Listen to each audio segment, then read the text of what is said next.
तो चलो स्टार्ट करते हैं। पहले हमको जो जब डेटा प्रिपरेशन चालू करना है तो first we have to start with the master of master. Master of master में हमारे कितने पी टू पी है, उनके कितने क्लाइंट हैं, उनका जो ये लीगल स्टेटस है ना, उसके हिसाब से हमको करना है। तो कंपनी एक लीगल स्टेटस है। अच्छा, कंपनी में बाइफिकेशन है, private company, public company, 1% company, ठीक है। फिर उसमें आता है फार्मर प्रोड्यूसर कंपनी। तो ये कंपनी के बाइफिकेशन हो गए, वैसे हमको बनाने।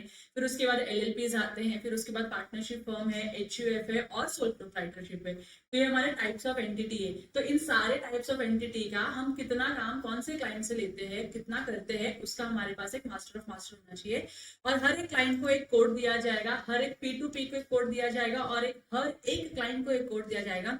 तो मैंने यहाँ पे एग्जाम्पल में लिखा हुआ है, सो दिस इज EG02। ये हमारे one of the P to P है, जिनका जो फर्स्ट क्लाइंट है that is elite Gurukul limited. अब इलीट गुरुकुल लिमिटेड एक कंपनी है which is a public company. तो यहाँ पे ये क्या होगा, इसमें एक ऐड हो जाएगा पब्लिक कंपनी। तो यहाँ तक क्या हो गया, क्लाइंट का कोड क्या है, क्लाइंट का नाम क्या है और क्लाइंट का लीगल स्टेटस क्या है।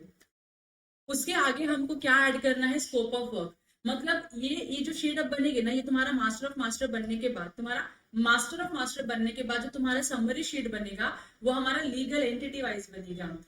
कंपनी एक हो गया, एलएलपी एक हो गया, और फिर उसके बाद पार्टनरशिप फॉर्म एक हो गया, एचयूएफ, और उसके बाद सोल प्रोप्राइटरशिप एक हो गया। तो आपकी ऐसे एंटिटी वाइज समरी शीट बनेगी, जिसमें हमारे जितने भी बी टू बी एसोसिएट्स है, अब पी टू पी एसोसिएट्स है, उन सब का डेटा इंक्लूडिंग होना चाहिए। एग्जॉस्टिव लिस्ट बनेगी ये। तो इन शॉर्ट, अगर कल को राम सर आके पूछते हैं कि आप बताओ कि हमारे पास सब मिला के कितनी कंपनीज है, तो we should have a number कि ओके सर, ये सारे एसोसिएट्स को मिला के हमारे पास इतनी कंपनी है, एक्स नंबर आना चाहिए, वो नंबर फाइनल होना चाहिए। एडलेस होते रहेंगे, उसमें कोई दिक्कत नहीं है, लेकिन एग्जिस्टिंग में जितने हैं उतने तो उसमें इंक्लूड होने ही चाहिए। फिर इसके आगे हमको क्या करना है, स्कोप ऑफ वर्क इंक्लूड करना है कि एक कंपनी को क्या क्या चीजें एप्लीकेबल हो सकती, कितने कंप्लायंसेस एप्लीकेबल हो सकते हैं, वो सब हमको यहाँ पे लिस्ट आउट करना है। तो उसमें हो जाता है अकाउंटिंग, जीएसटी, टीडीएस, टीसीएस, फिर आरओसी कंप्लायंसेस, फिर स्टार्टअप रिकॉग्निशन, उद्यम, ऐसे बहुत सारे सर्विसेज आते हैं। वो सारी सर्विसेज लिस्ट करनी है और फिर उसके आगे हमको मार्क करना है कि ठीक है, इस क्लाइंट को हम कौन सी सर्विसेज दे रहे हैं। जो सर्विसेज दे रहे हैं उसको यस करना है और जो सर्विसेज नहीं दे रहे हैं उसको नो करना है, ताकि आगे जाके हम उसको पिच कर सके एडिशनल सर्विसेज को। यहाँ तक क्लियर है। ऐसे ये हर एंटिटी का बनेगा। एक बार आपका ये रेडी होता है तो फिर उसके बाद हमको क्या बनाना है, एंटिटी वाइज मास्टर डेटा बनाना है। मतलब एक पर्टिकुलर क्लाइंट का पूरा मास्टर डेटा इसमें बनाना है। तो वो हम कैसे बनाएंगे, तो मैंने स्टार्ट किससे किया है, सोल प्रोप्राइटरशिप से, क्योंकि थोड़ा इजी जाता है हम लोगों को समझने में भी और ज्यादा काम उसका ही कर रहे हैं। तो आप ये सोल प्रोप्राइटरशिप का, तो सबसे पहले यहाँ पे जो शीट दिख रहे हैं, यहाँ पे आपको शीट का नाम दिख रहा है, सोल प्रोप्राइटरशिप मास्टर डेटा। तो यहाँ पे उस प्रोप्राइटरशिप का नाम लिखना है कि उस पर्सन का, प्रोप्राइटर का नाम क्या है और उसके बिजनेस का नाम क्या है। तो जो उनके बिजनेस का नाम है वो आपको यहाँ पे लिखना है और उसके आगे मास्टर डेटा होगा, ठीक है। फिर उसमें यहाँ पे भी आपको सोल प्रोप्राइटरशिप का नाम लिखना है कि ओके, एक्स नाम है इस पर्सन, इस बिजनेस का, तो यहाँ पे आपको वो नाम मेंशन करना है।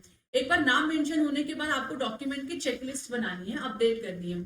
तो उसमें देखो क्या है, प्रोप्राइटरशिप रजिस्ट्रेशन डॉक्यूमेंट। मतलब प्रोप्राइटरशिप का एडिशनल कोई रजिस्ट्रेशन नहीं होता है, लेकिन अगर उन्हें उद्यम में रजिस्ट्रेशन किया है, उनका गुमास्ता का लाइसेंस है, शॉप एंड एस्टैब्लिशमेंट लाइसेंस है, तो वो सारा डिटेल्स हमारे पास होना चाहिए। तो starting with the name of business, हमको बिजनेस का नाम और हमको उसके ओनर का नाम पता होना चाहिए। बहुत सारे सिनेरियो में दोनों नाम सेम होते हैं।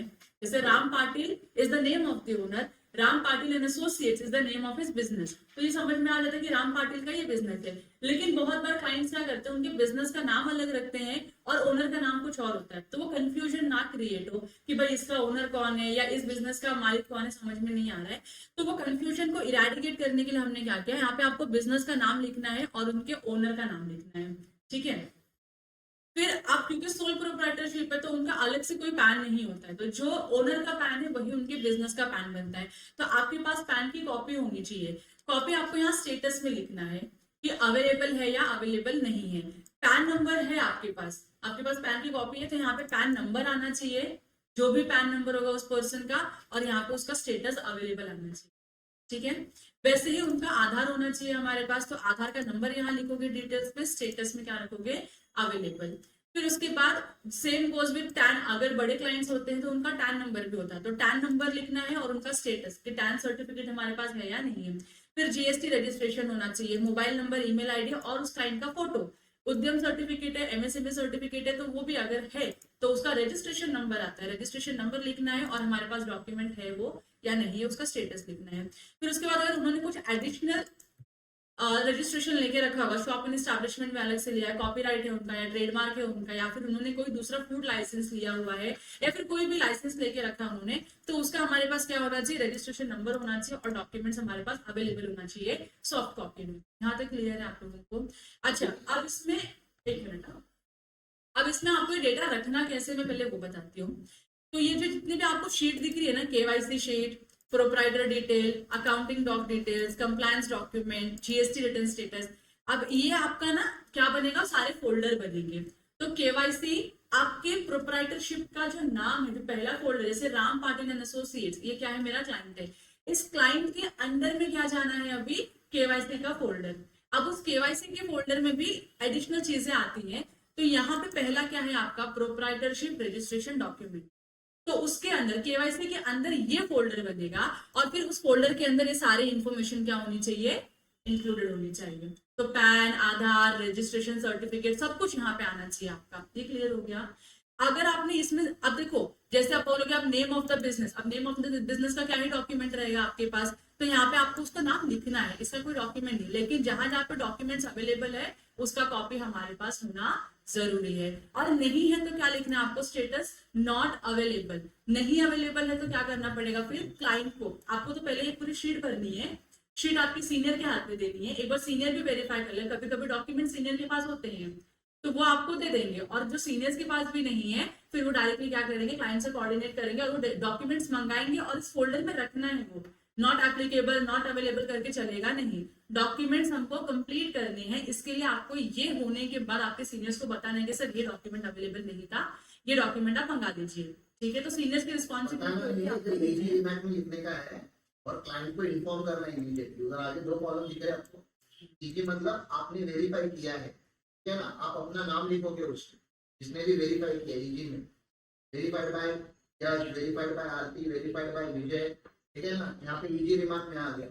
और वेरीफाइड मतलब है तो वेरीफाइड लिखा आपने, मैं वही ऐड कर रहा था, जब आप यहाँ पे पैन और आधार की कॉपी सेव करते हो तो गले के जैसे नहीं सेव करना है, पहले तो वो लेजिटिमेट कॉपी होनी चाहिए। लेजिटिमेट मतलब दिख रहा है उसका डेटा पूरा एकदम क्लियर। फिर हमें कभी कभी कॉपी पीडीएफ में भी लगती है और कभी कभी कॉपी जेपीजी फॉर्मेट में, इमेज फॉर्मेट में लगती है। तो आपको, आपके पास दोनों फॉर्मेट है तो दोनों सेव करो, ठीक है ना, दोनों नहीं है तो बना कैसे हो, क्योंकि बाद में जब लगेगी तो इमीडिएटली एक्सेस हो जाएगा ना। और जब आप बनाते हो तो उसका इमेज क्लियर होना चाहिए, जब आप पीडीएफ की इमेज कन्वर्ट करते हो तो इमेज शुड बी क्लियर। इसमें दो तीन चीजें और हमारे पास होनी चाहिए जिन्होंने इधर ऐड नहीं की है, क्लाइंट का फोटो ऐड है इसमें, फोटो, और हमारे पास उसका क्या होना चाहिए, डिजिटल सिग्नेचर। मैंने कहा डिजिटल सिग्नेचर मतलब दो टाइप का डिजिटल सिग्नेचर, एक तुम समझते हो जो डिजिटल सिग्नेचर वो वाला डिजिटल, और दूसरा साइन का वो कॉपी जो देता है हमारे पास, तो हमको किधर भी सर्टिफिकेट वगैरह पे अटैच करने के टाइम पे काम आता है। तो प्लीज जो बना, आप ये आगे क्या क्यों डिस्टर्ब कर रहा हूँ आप लोगों को, जो बना है खाली उसके ऊपर फोकस मत करो, आप इसको, आपको इस शीट को भी एनहांस करना है। ये शीट अपने आप में परफेक्ट शीट नहीं है, ठीक है ना, लेकिन अगर हम यहाँ तक पहुंचे तो इसके आगे जा सकते हैं, एक लेवल के आगे जा सकते हैं। जैसा अभी जैसे क्लाइंट का कोई डॉक्यूमेंट मिल गया जो यहाँ पे एक्सेल में नहीं है, क्या डिलीट कर दोगे? नहीं, आप बताओ ना सीनियर को कि सर ये भी डॉक्यूमेंट है, फिर हमको क्लिक होगा, अच्छा ये डॉक्यूमेंट भी हो सकता है, सारे मास्टर्स में अपडेट कर दो, जितने मास्टर्स है सब में ऐड करना पड़ेगा। समझ रहे आपको मैं क्या बता रहा हूँ? तो ये धीरे धीरे धीरे आपका होगा, तो इसलिए ये फाइल डायरेक्टली जाके 10 जगह पे कॉपी मत करो। दो चार क्लाइंट का जब बना लोगे तो ये पहले एक्सेल शीट प्रॉपर बनेगा, जब एक्सेल शीट प्रॉपर बनेगा तो फिर आप उसको अलग अलग जगह पे डुप्लीकेट कर सकते हो। फिर इसमें बहुत सारी फाइल्स होती है जो वर्ड में भी होती है, पीडीएफ में भी होती है, साइन होती है, अनसाइन होती है, there are lot of foldering required. तो financial statement in word file, financial statement in Excel, financial statement in PDF, unsigned, signed, digitally signed, scanned, ठीक है ना, lot of varieties आती है। आपको जब फोल्डर सेव करते हो तो एग्जैक्टली उस पर्टिकुलर पैटर्न से ही सेव करना है. You are not suppose to save any file without putting the name and category of document. ये अंडरस्कोर हम उसके लिए यूज करते हैं. ये जो मैंने बता रही थी ना, ये sole proprietorship underscore master data. तो जब ये फाइल सेव होगी तो ये Ram Patil associate underscore master data, Ram Patil underscore Aadhaar, Ram Patil underscore PAN, again one underscore PDF, image. समझ में आ रहा है? Latest, updated, rectified, FY 2021, FY 21-22. मतलब ये अंडरस्कोर आपको ऐड करते जाने हैं. जितने ज्यादा आप उसको डिटेलिंग करोगे तो फोल्डर ओपन करके, फाइल ओपन करके देखना नहीं होता. उसका नाम लिख के समझ में आता है कि ये अंदर क्या है. समझ में आ रहा है? इतना डिटेलिंग आपको करना है. एक ही बार करो, एक ही बार लो. बार बार ये करने के टाइम पे बहुत दिक्कत होती है. तो एज इट इज डेटा उठा के रखना काम नहीं है. आप एक फाइल के ऊपर 1 घंटा, 2 घंटा, 3 घंटा काम करोगे स्टार्टिंग में, मुझे कोई प्रॉब्लम नहीं, बट वो स्लो. हमें 100-150 करने, इसलिए घाई नहीं मत करो. पहले 10 अच्छे से करो. और आपको जो डॉक्यूमेंट नहीं समझता वो आपको इमीडिएटली आपके सीनियर को पूछना है कि भैया ये पैन आधार तो समझता है मेरे को क्या है, ये पैन क्या है वो नहीं समझता. Immediately training team next step पे क्या करेगी, अज्यूम करेगी कि एक को नहीं पता मतलब सबको नहीं पता. उसको इमीडिएटली आगे नहीं बताने का, अभी तक बताता हूँ टाइम के. वो टाइम वेस्ट नहीं करने का. इमीडिएटली ट्रेनिंग ग्रुप पे मैसेज डालो, the next training should have topic called time. ठीक है ना? तो हम टाइम के ऊपर 15 मिनट का सेशन रिकॉर्ड करेंगे, पूरा डिटेल में बताएंगे. फिर जिनको लगता था कि उनको टाइम क्या पता है, उनको भी बाद में पता चलेगा कि टाइम क्या होता है. किसी को पता है टाइम क्या है? हाँ बोलो. आपण टीडीएस करतो त्यासाठी आपली नंबर आहे, जसं पॅनचा हाँ, नंबर आपल्याला टीडीएस भरताना काम बाकी लोगों को किसी को पता है टाइम का फुल फॉर्म क्या है? Study can. Tax deduction and collection account number, उसका फुल फॉर्म. टाइम करके नंबर होता ही नहीं, TDCAN होता है. लेकिन उसको प्यार से हम क्या बोलते हैं, यदि आपको डिटेल में समझेगा, आप अगर उधर टॉपिक डालोगे, इधर ट्रेनिंग ग्रुप पे मैसेज डालोगे कि मेरे को ये नहीं समझता, तब तक हमें नहीं पता चलेगा कि आपको पता है कि नहीं पता. तो ये ट्रेनिंग और डेवलपमेंट साइमल्टेनियसली होगी. आप डेवलपमेंट करते रहोगे, आपको फील होगा कि मुझे ये नहीं आता. आप ट्रेनिंग ग्रुप पे डालो, ट्रेनिंग करेंगे, फिर उसका काम चालू करेंगे. काम ट्रेनिंग, ट्रेनिंग काम, काम ट्रेनिंग, ये ऐसा चलना है. ठीक है ना? हाँ, ये मास्टर्स बहुत जल्दी अपडेट होने चाहिए, क्योंकि पीयर रिव्यू मेरे माइंड में हुआ आया था कि पीयर रिव्यू होने वाला है हमारा. तो इसमें मुझे नहीं पता ये लोग यूरिन डाल रहे हैं कि नहीं. ठीक है ना? ये देखो यहाँ पे दिखा है आपको सीए सर्टिफिकेशन. तो जो सीए सर्टिफिकेशन जाते हैं, जो भी डॉक्यूमेंट सीए सर्टिफाइड होती है हमारे यहाँ से, विद यूरिन या विदाउट यूरिन होने दो, उधर वो स्टेटस में आ जाना चाहिए. उसका फोल्डर होता है. हमने हर सर्टिफिकेट का एक फोल्डर सा, जो सर्टिफिकेट हमने इशू किया है वो कौन से डॉक्यूमेंट पे इशू किया है वो उस फोल्डर में होनी चाहिए. सॉफ्ट कॉपी सब कुछ सॉफ्ट अपने पास. हार्ड कॉपी तो अपने पास अपने ऑफिस में कॉन्सेप्ट नहीं है. इवन तो आपके पास क्लाइंट हार्ड कॉपी ला के देता है, आपको उसको स्कैन करना है और उसके फोल्डर में सेव करना है. याद रखो, यार पेपरलेस ऑफिस. हमारे ऑफिस में पेपर नहीं होने चाहिए. क्लाइंट को देना है वो अलग बात है, हमारे ऑफिस में पेपर नहीं होने चाहिए. We are not suppose to maintain any paper in our office. जितने भी क्लाइंट के पेपर हमारे पास हैं, जल्दी से जल्दी उसको पहुंचाने वाले क्लाइंट के पास. हमारे ऑफिस में एक भी कागज नहीं होना चाहिए किसी का. कौन रिस्पॉन्सिबिलिटी लेगा? सारे हमारे ऑफिस में हमारे होंगे. एलिट गुरुकुल के पेपर खा लेकर रखूंगा मैं. तो जो हमारी एंटिटीज है उससे होंगे. लेकिन आई डोंट वांट कि वो बाकी सीए का जैसा ऑफिस होता है ना, फाइल भर दो, फाइल भर के रखा है, मतलब लाइब्रेरी बना के रखी है. हमको वो नहीं करना, वो धंधे नहीं करने. हमारी इनहाउस एंटिटीज की खाली हमारे पास पेपर होने चाहिए. बाकी किसी के पेपर, किसी भी एंटिटी के पेपर हमारे पास नहीं होने चाहिए. हम एक दिन जब ऑफिस साफ करेंगे, अभी उसका मुहूर्त आएगा, तो जितने भी क्लाइंट के पेपर होंगे अलग अलग निकाल के पहली भर के जो क्लाइंट है उसको हम हैंड ओवर देने वाले. ठीक है ना? क्लाइंट का पेपर हमारे पास नहीं होना चाहिए. ठीक है. एक बार आपका ये प्रोप्राइटरशिप रजिस्ट्रेशन डॉक्यूमेंट हो गया तो ये फोल्डर जब सारे अपडेट हो जाएंगे तो ये फोल्डर आपका फाइनल होगा. फिर यहाँ पे मैंने कॉलम ऐड कर दिया वेरीफाइड बाय. जो भी वेरीफाई करेगा उसका यहाँ पे नाम आना चाहिए। फिर उसके बाद रजिस्ट्रेशन पेरोल के ऊपर है, तो अगर आपके जो क्लाइंट है अगर उनका पीएफ में, पीटी में या ईएसआईसी में रजिस्ट्रेशन है तो उसका हमारे पास रजिस्ट्रेशन सर्टिफिकेट और रजिस्ट्रेशन नंबर दोनों होना चाहिए। तो यहाँ पे आपको नंबर मेंशन करना है और यहाँ पे सर्टिफिकेट है या नहीं है वो मेंशन करना है। उसमें एक कॉलम और ऐड करो, प्रीपेड बाय इजी के बाजू में प्रीपेड बाय करके ऐड करो। इसमें तुम्हारा नाम डालो, जो फोल्डर बनाएगा वो, और बाकी में नाम किसका आएगा, वेरीफाइड। इसलिए चीफ ऑफिसर्स को दिखाओ, प्रीपेड बाय में तुम लोगों का नाम आएगा। जो लोग बनाते रहेंगे तो मिलके, जैसे यश का हेल्प लेके राखी ने बनाया तो उधर में क्या आएगा, यश एंड राखी, ठीक है ना। ओके, वेरीफाइड बाय में कौन आएगा, फिर विजय आएगा, साइनी आएगी, जो चीफ ऑफिसर्स है।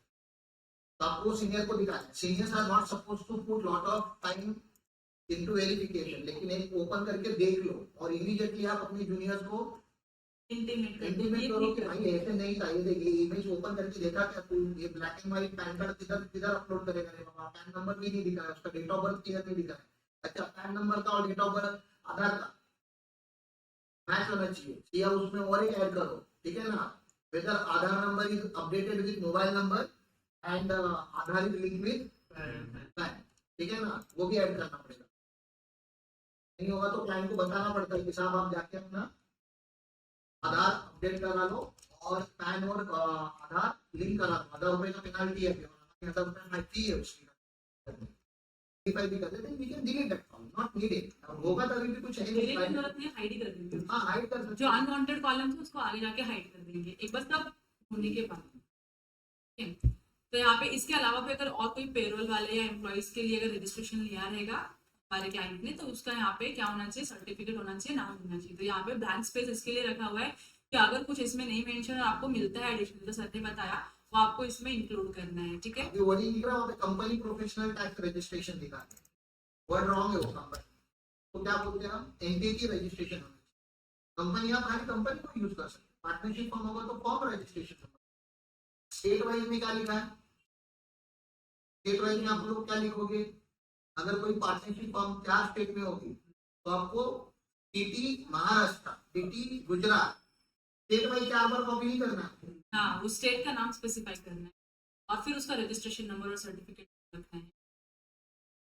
अब प्रोविडेंट फंड और ईएसआईसी दोनों सेंटर है तो कोई दिक्कत नहीं आएगा। उसके बाद तीसरा आपका फोल्डर बनेगा ना, ये सेकंड फोल्डर है आपका, फिर ये थर्ड फोल्डर बनेगा आपका अग्रीमेंट्स का। जो बड़े बड़े क्लाइंट्स होते हैं ना, कुछ वेंडर्स के साथ अग्रीमेंट करते हैं, कुछ सप्लायर्स के साथ अग्रीमेंट करते हैं, कुछ बैंक से लोन लिए तो उसका अग्रीमेंट होता है। तो हमारे पास इन्होंने जो भी अग्रीमेंट किया है वो अग्रीमेंट यहाँ पे उसकी कॉपी हमारे पास होनी चाहिए। इसमें जो अग्रीमेंट्स मेंशन किए, जैसे अभी इंटर कॉर्पोरेट अग्रीमेंट्स, अभी इंटर कॉर्पोरेट तो यहाँ पे होगा क्योंकि कॉर्पोरेट है ही नहीं।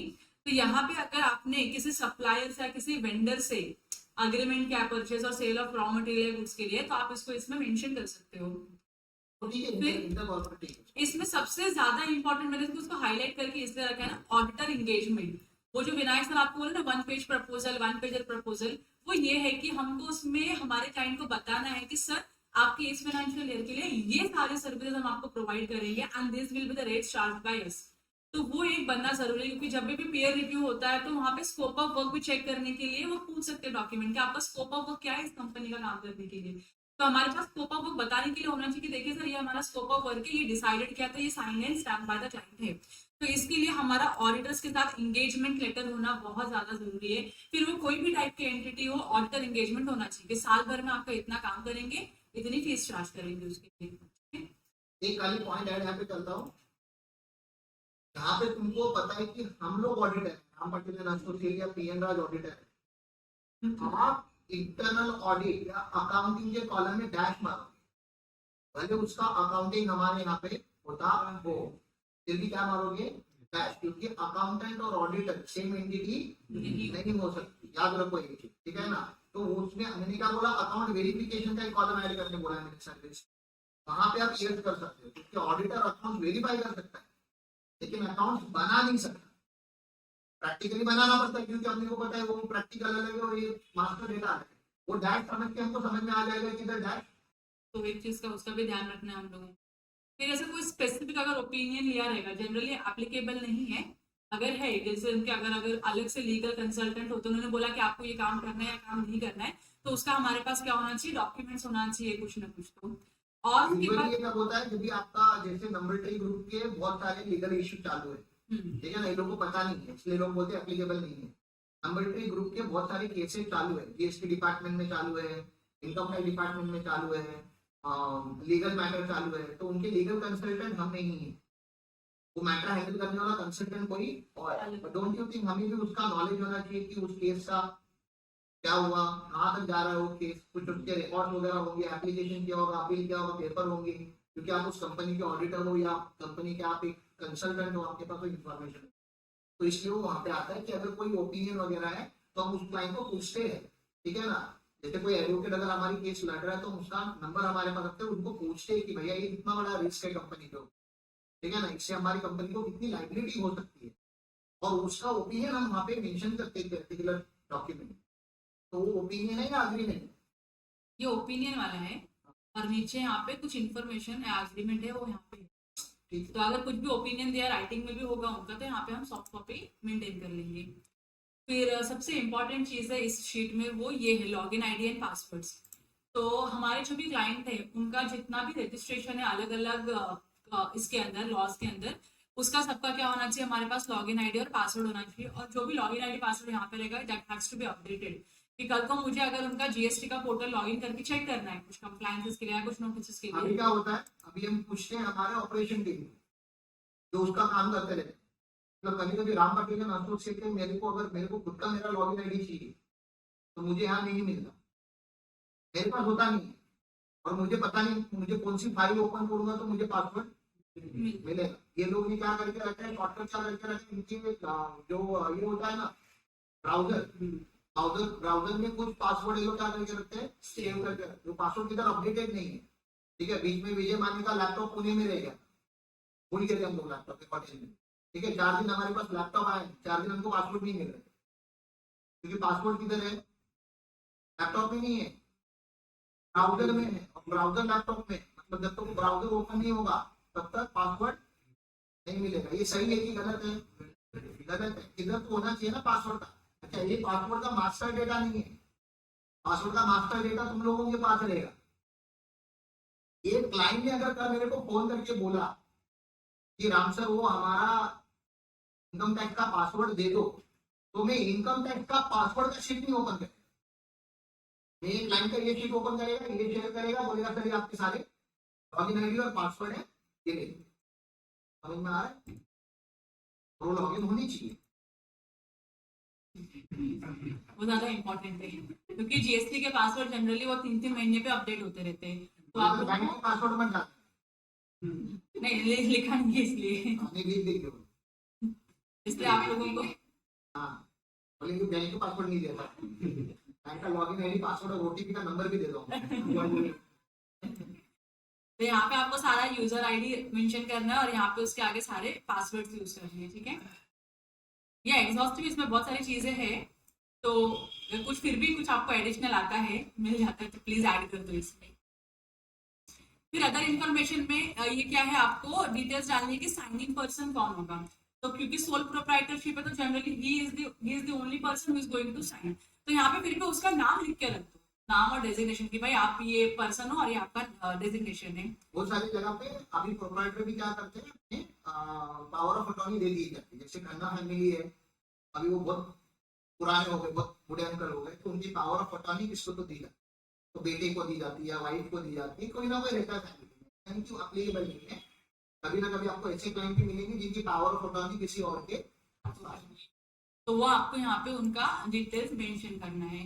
फिर उसके बाद अगर हमारे क्लाइंट का कोई दूसरा कंसल्टेंट है तो हमारे पास उसकी इन्फॉर्मेशन होनी चाहिए। अगर उनके कोई दूसरे एडवाइजर्स है, लॉयर्स है, या फिर कोई पर्टिकुलर एक्टिविटी के लिए कोई कंसल्टेंट है, तो उनका डिटेल्स हमारे पास, उनका नाम नंबर तो होना ही चाहिए, कि इन फ्यूचर अगर जैसे, क्योंकि हम ऑडिटर होते हैं बहुत सारे एंटिटीज में, तो हमको हमारे फाइनेंशियल स्टेटमेंट में इंक्लूड करना होता है, एक एडिशनल पैराग्राफ डालना होता है, कुछ लिटिगेशंस होता है, कुछ मैटर्स होता है, उसका इम्प्लीकेशन क्या होगा, तो वो हेल्प हो जाती है अगर हमारे पास कंसल्टेंट का डिटेल्स होगा। और दूसरा बिजनेस के एंगल से मैं बता देता हूँ बिजनेस टीम को, जैसे अभी राइट अलाइन का पीएफ कंसल्टेंट हम लोग नहीं है, कोई और है, तो हमारी वो B2B ये भी हो गया ना, एसोसिएट हो गया।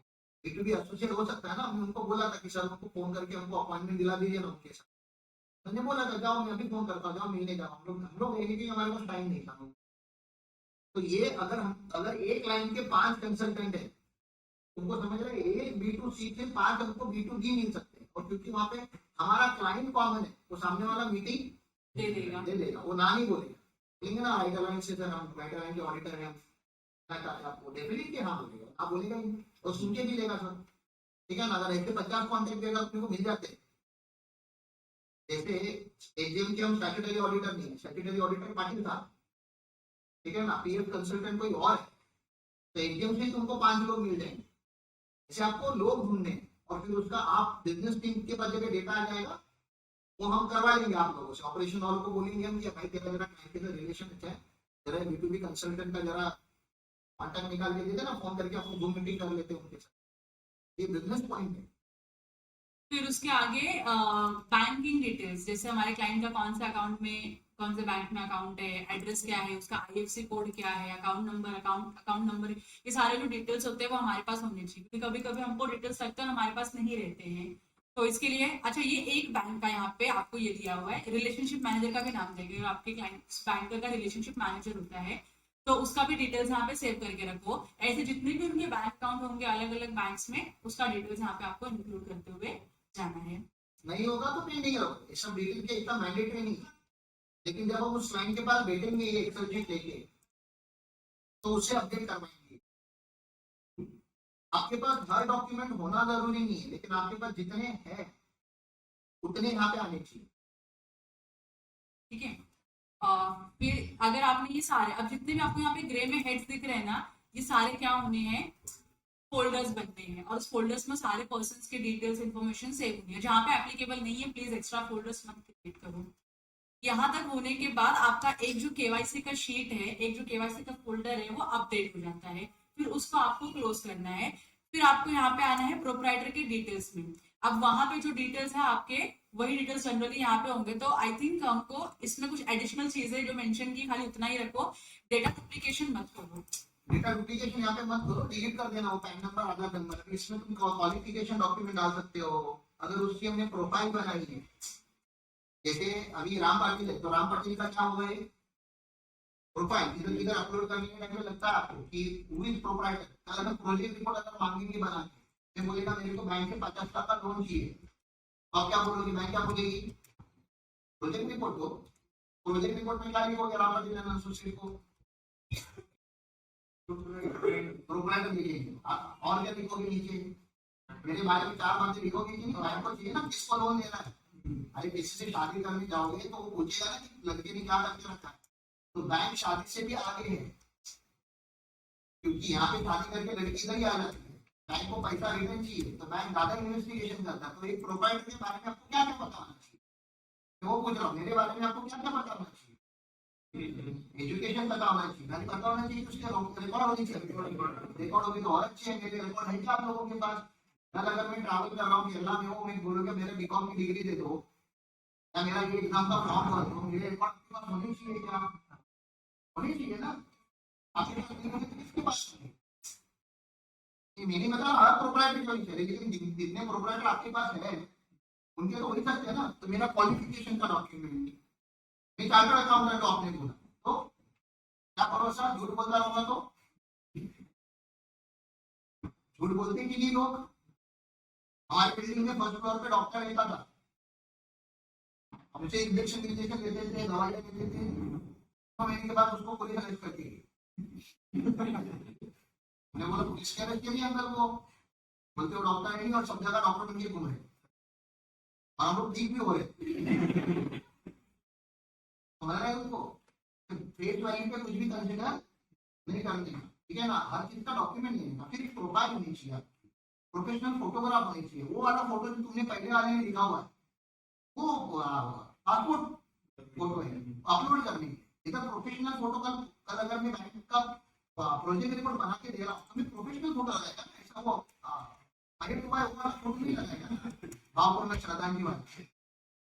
समझ रहे हैं मैं क्या बताने का ट्राई कर रहा हूँ। इधर वो आप एडिशनल डॉक्यूमेंट वहां पे डाल दो, बहुत सारे डॉक्यूमेंट आपके पास है, ये मेरी जितने डॉक्यूमेंट जितने भी हो सकते हैं सारे डॉक्यूमेंट यहाँ पे लो, सारे पासपोर्ट, राशन कार्ड देखा किसने, होना चाहिए ना तुम्हारे पास मेरा राशन कार्ड, ये मांगेगा कभी भी।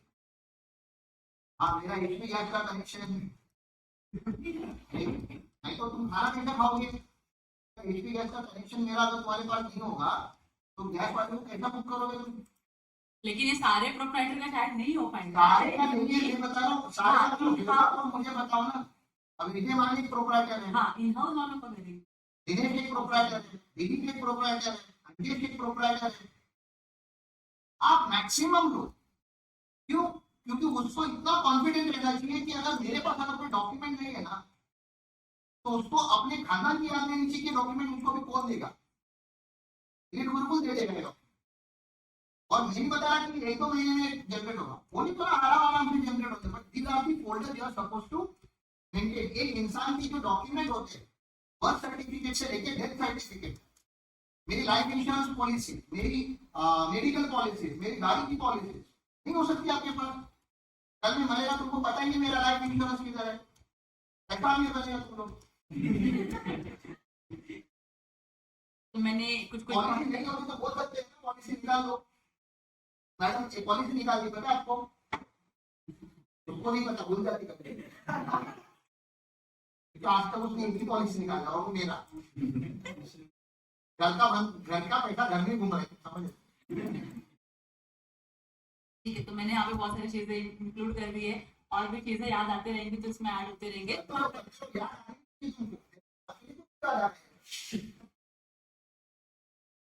तुमको मेरे कपड़े का साइज भी पता होना चाहिए उधर, मैं लिख के रख देती हूँ साइड ऑफ शर्ट। जिप पे जाएगा तुम लोग, तुमको उधर लिखना भी चाहिए कि 40 एवर चेंजिंग, 42 एवर चेंजिंग। ठीक है, तो यहाँ पे voter ID, driving licence, ration card, electricity bill, domicile certificate, Aadhaar link है या नहीं, नंबर अपडेट बर्थ और डेट नहीं डाला तुम, अरे डोमिसाइल बर्थ में क्या होता है, बर्थ सर्टिफिकेट डाला होता है, सबका बर्थ सर्टिफिकेट जिसका रहेगा उसका प्लीज बर्थ सर्टिफिकेट डाल देना। सब लेने का तुम तो सीखना है ना, धंधा क्या होता है, तो ये ऐसे ही होता है। आप बोलोगे कोई सीए नहीं मांगता, तो वो सीए नहीं है।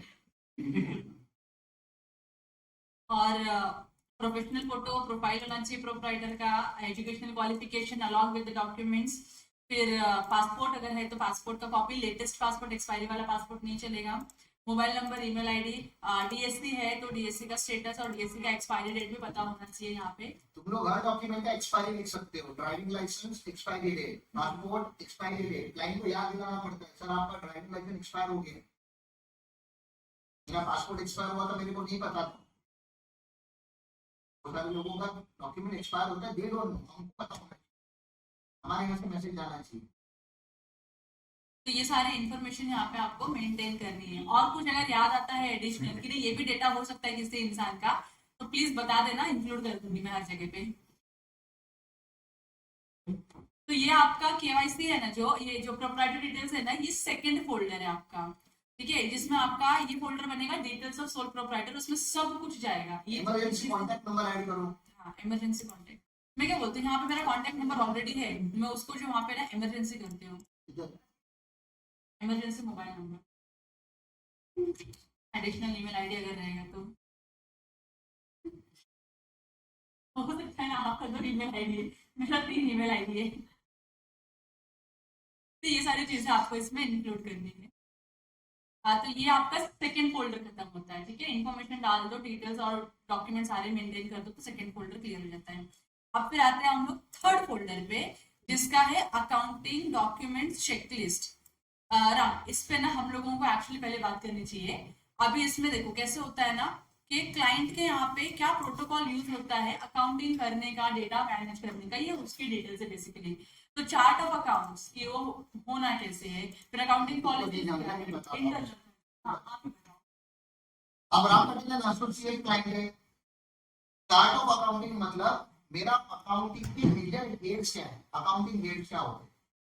चार्ट ऑफ अकाउंटिंग मतलब वो अकाउंटिंग हेड, तुम लोग अपने हिसाब से लेजर नहीं बनाओगे, ठीक है ना। मैं अभी तुम लोगों को खिलाने के लिए वड़ा पाव लेकर आया, तो क्या वड़ा पाव अकाउंट बनेगा? वड़ा पाव अकाउंट डेबिट, वड़ा पाव कम से क्यों, क्या बनना चाहिए? लेजर क्या बनना चाहिए? फूड एक्सपेंस लेजर बनना चाहिए ज्यादा फूड एक्सपेंस नहीं, तो क्या बनना चाहिए? फूड एक्सपेंस भी रॉन्ग लेजर और स्टाफ वेलफेयर एक्सपेंस का राइट अकाउंटिंग। हाँ, उसके अंदर अगर मेरे को वो चाहिए बाइफरकेशन कि स्टाफ का वेलफेयर कैसे किया तुमने, कपड़े लेके किया, पिकनिक पे लेके जाके किया, कि फूड दिया, तो सब कैटेगरी क्या हो सकती है? फूड एक्सपेंस हो सकती है। समझ में आ रहा है आपको? अपना स्नैक्स एंड बेवरेजेस करके भी ये होता है, ठीक है ना, स्नैक्स एंड बेवरेजेस करके ये सब है। तो ये क्या हो गया कि एग्जांपल मैं आपको दे रहा हूँ कि अकाउंटिंग हेड कैसे बनेगी। ओके, अकाउंटिंग चार्ज मतलब वो बनाना, अकाउंटिंग हेड बनाना। तो मेरा जीएसटी कैसे जाता है? मेरे मेरे को अब तुम सेल्स का लेजर नहीं बना सकते, मैं सेल नहीं करता, मैं ट्रेडर नहीं, मैं मैन्युफैक्चरर नहीं, मैं सेल कर ही नहीं सकता। प्रोवाइड सर्विसेज, उसमें भी कौन सी सर्विसेज? Professional service. तो मेरा अकाउंटिंग हेड होता है प्रोफेशनल सर्विस या प्रोफेशनल फीस। तो ये हो गया अकाउंटिंग चार्ज। कि आपको पता होना चाहिए कि मेरा लेजर कैसे बनेगा, लेजर्स जो होता है ना, मेन लेजर वो कैसे बनेंगे, वो यहाँ पे। अकाउंटिंग पॉलिसी, बहुत सारी कंपनी की अकाउंटिंग पॉलिसी होती नहीं है, लेकिन आप जब फाइनेंशियल स्टेटमेंट बनाते हो तो एक कॉमन पॉलिसी होती है जो सबको हम चिपका देते हैं, जैसे वैल्यूएशन ऑफ स्टॉक की पॉलिसी, ठीक है ना। आप लिखते हो क्लोजिंग स्टॉक की वैल्यूएशन की पॉलिसी क्या बनेगी? तो whichever is लोअर, ठीक है ना। एग्जाम सीए फॉर्म को लगा देते हैं, सीए फॉर्म में क्लोजिंग स्टॉक कहां से लाओ, लेकिन चलो स्टैंडर्ड का पाएगा तो लिख दिया, वो भी मैं एक्सेप्ट करता। अक्रूवल सिस्टम ऑफ अकाउंटिंग हम फॉलो करेंगे, अकाउंटिंग पॉलिसी, ठीक है ना। तो ये अकाउंटिंग पॉलिसी का एक पेज होता है, वो यहाँ पे लगाना है, जो आप लोग फाइनेंशियल स्टेटमेंट बनाने के टाइम पे साइड से अगर ले लोगे तो आपको वो दे देगी अकाउंटिंग पॉलिसी हम स्टैंडर्ड जो लिखते हैं, ठीक है। उसके बाद internal control and authorisation policy, मेरा पेमेंट कौन करता है, who all authorised to make payment, banking किसके पास है, इंटरनल कंट्रोल किसके पास है। मेरा फिक्स एंड रजिस्टर्ड बना है कि नहीं बना, मेरे बैलेंस शीट में जितने भी असेट्स है वो असेट का एफएआर कहाँ पे है, उसका कोडिंग कहाँ पे है। आप लोगों ने एड एक्चुअल मारा है यहाँ पे, ईजी लिखी, हर जगह पर तुमने ईजी लिखा हुआ है, सर ईजी का ही नहीं, बहुत सारे एसेट तो वहां पर एसोसिएट के बैलेंस शीट में है। तो फिजिकल वेरिफिकेशन करोगे तो आप कितने कंफ्यूज हो जाओगे, एक बैलेंस शीट में एसेट नहीं है, फिजिकल में एसेट है, और मेरे बैलेंस शीट में एसेट है लेकिन मैं बता रहा हूँ फिजिकल किधर है, दिखाओ तुम बता रहे हो, वो तो नहीं पता किधर, तो मिक्स है, तो गलत क्या है तुमने।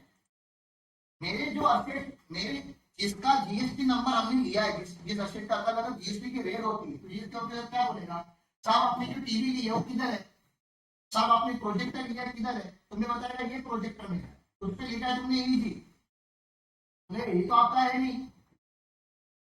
आपको समझ रहा है क्या इश्यू होता है। अभी हम लोग बहुत छोटी एंटिटी है तो हमारे ऊपर रेट वगैरह नहीं आ रहा, लेकिन जो बड़ी एंटिटीज है वहां हो सकता है ना वो चीज। हमारे अपनी की फर्म की बात नहीं कर, हमारे यहाँ पे कोई प्रोप्राइटर है जिसका टर्नओवर अभी 30-40 करोड़, जिसका 40 करोड़ का टर्नओवर, उधर तो कभी ना कभी इनकम टैक्स की रेट बढ़ेगी। आप मान के चलो, नहीं बढ़ी तो अच्छी बात है, लेकिन आपको मान के चलो कि बढ़ेगी, और उसके बैलेंस शीट में 25 असेट दिख रहे हैं और फिजिकल में असेट आपके पास है नहीं। ऑडिट में आपको सिखाया जाता है, अरे यार पढ़ाई की नहीं ऑडिट में कि असेट का फिजिकल एग्जिस्टेंस होना चाहिए ना, उसके ओनरशिप के डॉक्यूमेंट होने चाहिए, ठीक है ना। तो internal control flow, work flow of accounting, accounting एक वर्क फ्लो होता है, कैसे होगा, बिल आएगा, बिल का वाउचर बनेगा, वाउचर एक फाइल में लगेगा, फिर वो टैली पे एंट्री होगा, स्टेप 1 स्टेप 2 स्टेप 3 स्टेप 4 ऐसा लिख के लगा होना चाहिए। आप बोलोगे नहीं लिखा हुआ है, अरे भैया तुम 2-3 स्टैंडर्ड बना दो और फिर क्लाइंट के साथ हम शेयर करेंगे कि सर आपका अकाउंटिंग का फ्लो ऐसे होना चाहिए। आप लिख के तुम्हारा क्लाइंट ही हो ना, आप अपने नसों से तुम्हारा क्लाइंट ही है, आप लिख के इसको तो बना के दो अकाउंटिंग का फ्लो, आपने नहीं बनाया हुआ, इसलिए तो गधे के जैसे काम करते रहते। इसको एफएमएस बोलते हैं हम लोग, प्यार से क्या बोलते हैं, एफएमएस। एफएमएस मतलब फ्लो मैनेजमेंट सिस्टम। पंचिंग करते हैं, ये गलत है, पंचिंग नहीं होता, पहले उसकी क्या बनती है, फाइल सपोर्टिंग्स जो तुम अभी जाके चेक कर रहे हो, और उसके बाद एंट्री पंच होती है। बैंक की एंट्री मारना मतलब अकाउंटिंग बुक कीपिंग होता है, पहले पढ़ा तुमने 11th स्टैंडर्ड में, क्या देखा है? सब्जेक्ट का नाम क्या होता है? Keeping and accountancy. Book keeping and accountancy. तुम्हारा किधर है book keeping? Where do you keep your books? You don't keep books. You directly start accounting. गलत है कि नहीं? तो ये आप लोगों को सीखना है, इसका अकाउंटिंग फ्लो बिठाना पड़ेगा। और रिपोर्टिंग कैलेंडर, रिपोर्टिंग कैलेंडर मतलब जो विनायक बता रहा था होते कि मेरा रिपोर्टिंग कैलेंडर आपके पास होना चाहिए। मैं पीएफ में है ही नहीं तो मेरे ग्रुप पे तुम पीएफ का मैसेज क्यों डाल रहे हो? मेरे को R1 एप्लीकेबल है तो मेरे ग्रुप पे कौन सा मैसेज जाना चाहिए? R1 का जाना चाहिए। मुझे एडवांस टैक्स एप्लीकेबल होता ही नहीं।